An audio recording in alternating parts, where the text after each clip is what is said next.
सरपंच साहब, लगातार आप भी प्रदर्शन कर रहे हो, सरकार मानेगी नहीं मानेगी? जरूर मानेगी जी। कोई भी आंदोलन देखो जब भी होता है तो कहीं ना कहीं सरकार उसके सामने देखो घुटने तो टेकने का काम करेगी। अगर सरकार जब तक नहीं मानती तब तक हम बैठे हैं। तो सरकार तो ये कहती है ना कि प्रदर्शन करते रहिएगा, रोड जाम कर दीजिएगा, ताले लग बंदे कर दीजिएगा, लेकिन सरकार इस बात पर है, उस पर है।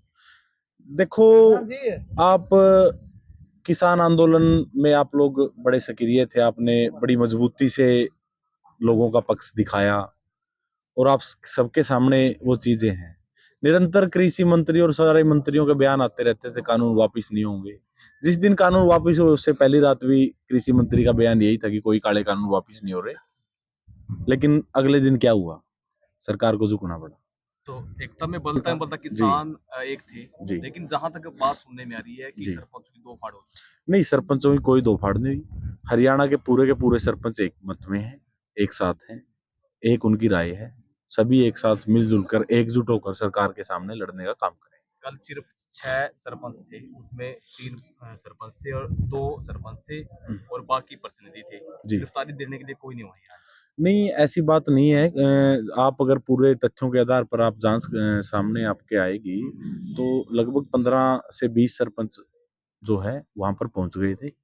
लेकिन समय के अभाव के कारण कुछ सरपंचों को पहले गिरफ्तार कर लिया गया। सरकार की बड़ी गलत जो है नीतियां सरपंचों के खिलाफ ये कर रही है और हमारे सभी साथी, सारे के सारे सरपंच साथी सरकार के साथ एकजुटता से लड़ेंगे और सरकार को झुकाने का काम जो करेंगे। कल जी। मगर कोई नहीं आया, फोन कॉल भी किया गया, फोन भी जो किए आया गए। वो भी चला गया। नहीं, ऐसी कोई बात नहीं है। कोई सारे के सारे साथी कलायत में समय के जो समय था वो समय से पहले ही सरकार ने और पुलिस प्रशासन ने सरपंचों को गिरफ्तार कर लिया। हमारा जो निर्धारित समय था उससे पहले सरपंचों को गिरफ्तार कर लिया गया, नहीं तो सारे के सारे सरपंच साथी वहां पे पहुंचते और सरकार को झुकाने का काम करते। सरपंच एक है, जी बिल्कुल। एक रणनीति के आगे। रणनीति यही है, सरकार जब तक नहीं झुकती हम तब तक हम शांति प्रिय प्रदर्शन हमारा है और असहयोग आंदोलन हम चला रहे हैं। प्रतिनिधि क्यों आते हैं? सरपंचों की बात की जाए, वो तो नहीं दिख रहे ना कहीं। नहीं, ऐसी बात नहीं है। प्रतिनिधि भी अभी यहाँ भी सिर्फ 4 सरपंच मिलेंगे, बाकी जी। प्रतिनिधि दूर तक आप देखिएगा, नजर हाँ, मारिएगा तो प्रतिनिधि तो भी नहीं मिलेंगे। प्रतिनिधि भी कहीं ना कहीं जो है जनता सरपंचों ने ने वोट तो सरपंच को दिया है ना। नहीं, जनता ने वोट सरपंच को दिया, लेकिन प्रतिनिधि की भी जिम्मेदारी बनती है जनता के सरपंच की कोई प्रति। जिम्मेवारी नहीं बनती। सरपंच की जिम्मेदारियों को निभाने के लिए ही प्रतिनिधि यहाँ पर सरपंच क्यों पहुंचे हैं चुना भाई गया साहब। फिर? सरपंच क्यों चुना गया?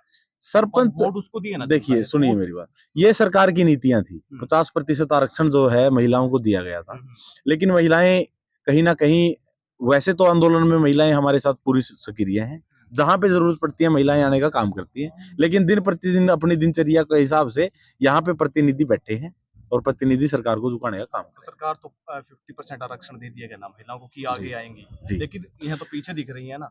नहीं, ऐसी कोई बात नहीं है। जब कभी भी जहां कभी कहीं भी बड़े आंदोलन होते हैं तो वहां पे महिलाएं साथ में आती हैं। देखो, सर्दी का मौसम है, गांव गांव में घर में भी बहुत सारी जिम्मेदारियां और बहुत सारे काम होते हैं, तो यहाँ पे हम उनकी जिम्मेदारियों को निभाने का काम कर रहे हैं। ये बाप बच्चों क्या छोटा आंदोलन है? छोटा आंदोलन नहीं है जी, ये बहुत बड़ा आंदोलन है। भागीदारी 50% भागीदारी तो सुनिए मेरी बात, आप यहाँ पे देख सकते हैं कि सभी प्रतिनिधि आए बैठे हैं, तो प्रतिनिधि भी उनकी जो अनुपस्थिति है उस उपस्थिति को दर्ज करवाने के लिए यहाँ पे प्रतिनिधि आए हुए हैं। क्या प्रतिनिधि दबाव बना पाएंगे सरकार पर? बिल्कुल तब बनाए पाएंगे। सरकार और पूरा जब सरपंच ही नहीं बैठे ना, भाई सरपंच साहब, प्रदर्शन नहीं करे, आप प्रतिनिधि आकर अगर अगर आपको सरपंचों का दबाव देखना है तो आप गोहाना रैली के बारे में पता कर सकते हैं। अमित शाह का वहां पे आने का कारण यही रहा है कि सरपंचों ने बगावत कर रखी है।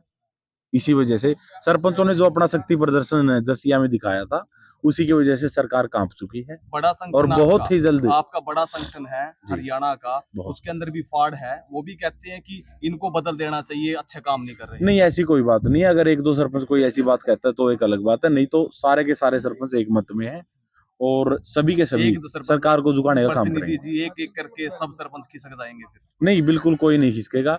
जब तक सरकार नहीं झुकती है हम तब तक यहाँ पे बैठे हैं, ऐसा योग आंदोलन चलाएंगे और सरकार को झुकाने का काम करेंगे। तो सरकार सोचती है प्रतिनिधि नहीं आते ना, सरपंच नहीं आते, प्रतिनिधि आकर बैठ जाते हैं सुबह। अगर सरकार ऐसा सोचती है तो सरपंच जो मौजूदा सरपंच हैं तो वो भी यहाँ पर आके बैठने का काम करेंगे और जितनी महिला शक्ति और मातृ शक्ति गांव में विदाउट सरपंच भी है, वो भी सभी यहाँ पे आकर सरकार को झुकाने का काम करें। लोग हैं, लोग ई टेंडरिंग के समर्थन कर रहे हैं कि हाँ बिल्कुल सही है, सरकार का सही निर्णय है।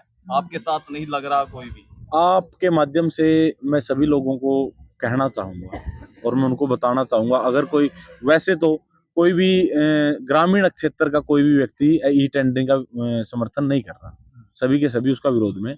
अगर एक दो किसी के समझने में गलती है तो मैं उनको बताना चाहता हूँ कि ई टेंडरिंग के माध्यम से केवल सरपंच का नहीं, गांव देहात का नुकसान होगा। ठेकेदार जो भी आता है गांव के बाहर से, जो भी क्या पता 90 किलोमीटर या 900 किलोमीटर से दूर से आके वो टेंडर प्रक्रिया से काम करेगा, तो उसको गांव देहात से कोई मतलब नहीं है, वो सिर्फ अपने फायदे के लिए काम करेगा, जिससे गांव को नुकसान होगा।